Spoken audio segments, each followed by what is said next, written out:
insomma tutte queste cose qui che abbiamo sentito prima, cioè, è vero, l'asino lo fa già, l'asino ha la capacità di rallentare, farci rallentare, e quindi se noi rallentiamo scopriamo un territorio nuovo.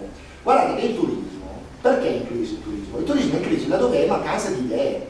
La gente stanca di andare a Roma e vedere solo Roma.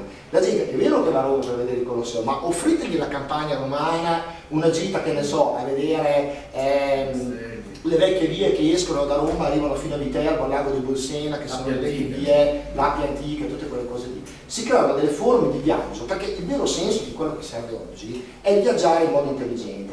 Io quando, siccome insomma, la mia formazione è più che, tanto mi presento anche perché poi alla fine io parlo così senza mai preparare discorsi, quindi dico quello che mi viene in mente.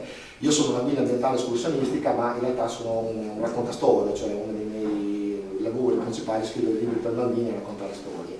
E quando faccio le lezioni di letteratura ai bambini cito sempre Verne, che quando scrive Il giro del mondo in 80 giorni lui sparisce per un po' di tempo e va dai suoi amici, no?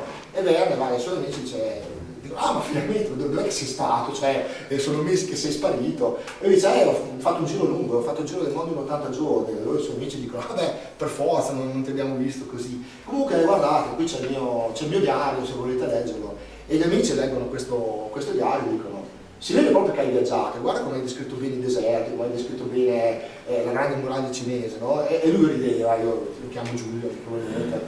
Giulio rideva perché non si era mai spostato dalla camera del suo letto dove aveva scritto il libro, cioè aveva viaggiato con la fantasia. Quindi il vero senso del viaggio è quello di applicare le sensazioni e le emozioni, cioè il turismo